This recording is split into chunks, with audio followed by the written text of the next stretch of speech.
Jakarta dan Jawa Tengah menjadi dua wilayah yang menjadi titik epicentrum pertempuran keras Pilkada serentak 2024 ini. Kita mengetahui bagaimana kekuatan PDI Perjuangan dan kekuatan lawan dari koalisi yang mengusung calon di Jakarta dan juga di Jawa Tengah sangat keras saat ini. Kita melihat bagaimana PDI Perjuangan berjalan sendirian melawan sebuah kekuatan koalisi besar yang diusung oleh Koalisi Indonesia Maju dengan support dari kekuasaan dan mantan Presiden Jokowi yang tampak sekali sudah tidak punya rasa malu lagi untuk menjadi juru kampanye di pilkada. Di dua tempat ini terlihat bahwa Koalisi Indonesia Maju yang didukung oleh kekuasaan dan didukung oleh mantan penguasa kewalahan untuk menghadapi calon dari PDI Perjuangan. Dan ini membuat mereka semua panik dan akhirnya kepanikan itu memunculkan reaksi-reaksi yang justru semakin mempermalukan mereka bahwa apa yang terjadi ini mereka penguasa itu dan mantan penguasa tidak mengikuti dan tidak mendengar kehendak rakyat, keinginan rakyat dan tidak mau peduli dengan suara rakyat. Yang mereka pedulikan adalah suara pikiran mereka yang harus memenangkan pilkada di Jakarta dan Jawa Tengah.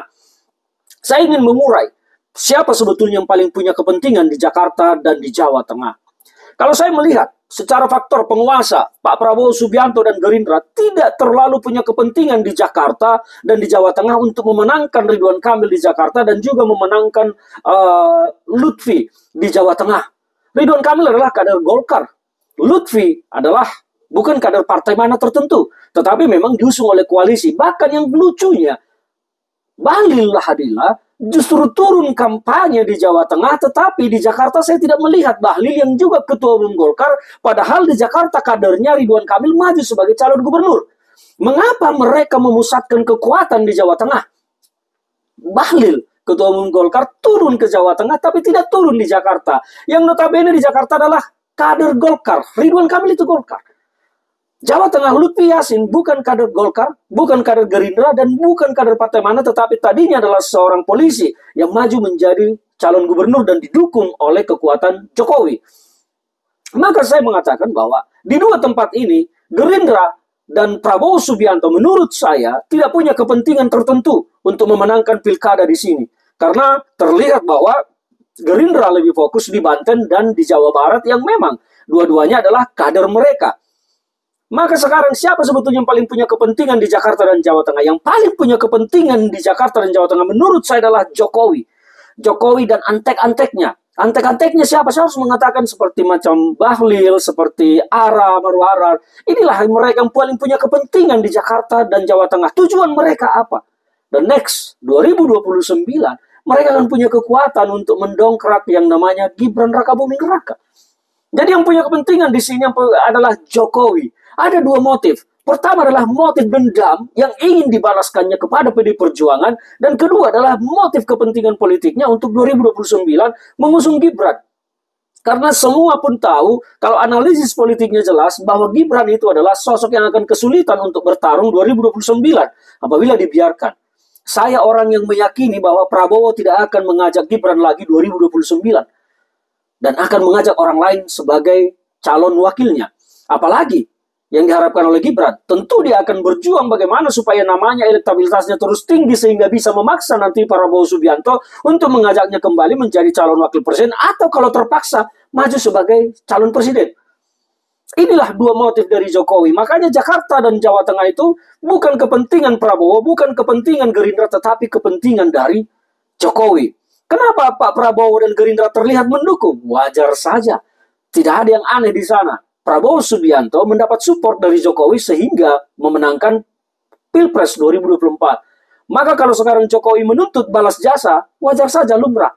Dan apalagi ini balas jasa itu bisa dibungkus melalui Koalisi Indonesia Maju. Karena ini adalah calon yang didukung oleh Kim. Jadi kepada masyarakat saya hanya menghimbau dan menyampaikan untuk memilihlah dengan hati nuranimu. Jangan memilih karena iming-iming tertentu. Jangan memilih karena mendapat sesuatu, tetapi pikirkanlah memilih untuk masa depan bangsa dan negara kita. Kalau kita bangsa ini ingin maju, maka pakai hatimu untuk memilih. Saya tidak akan menyarankan hari ini memilih siapa dan tidak memilih siapa. Saya hanya meminta, gunakan hati nuranimu untuk memilih kali ini. Gunakan hati nuranimu, jangan gunakan pikiranmu. Pikiranmu bisa tersesat karena pemberian sembako, serangan pajar atau apapun. Gunakanlah hatimu. Gunakan hatimu sekali lagi. Ingat, kepentingan bangsa jauh di atas kepentingan segalanya. Kalau bangsa sampai terjerumus karena dikuasai oleh pejabat-pejabat yang lahir dari sebuah demokrasi yang korup, maka yang menderita adalah rakyat. Kebijakan-kebijakannya nantinya akan menyengsarakan rakyat. Dan ini kita sudah mulai melihat. 2025 kita akan menghadapi banyak beban sebagai masyarakat. Jangan sampai beban-beban ini akan terus berlanjut menghantui kita sebagai rakyat. Maka pesan saya kepada seluruh masyarakat Indonesia dimanapun berada, bukan cuma Jakarta dan Jawa Tengah. Ini kepada seluruh masyarakat Indonesia dimanapun kalian berada. Pilihlah menggunakan hati nuranimu. Jangan gadaikan nuranimu hanya karena sembako, serangan pajar, dan apapun itu. Berpikirlah cerdas bahwa kita punya bangsa yang harus diselamatkan kehidupannya. Ketika bangsa baik, maka rakyat akan baik. Ketika bangsa dipimpin oleh orang-orang rusak, maka masyarakatlah yang menderita. Bukan pejabat yang menderita. Mereka tetap akan happy, kaya raya dengan menggunakan uang negara, uang rakyat, dan rakyat akan menjadi budak membiayai kekuasaan. Hindarilah itu, maka pakailah hatimu. Ini saya sarankan. Salam dari saya, Ferdinand Huta Hayan di Sosialis TV.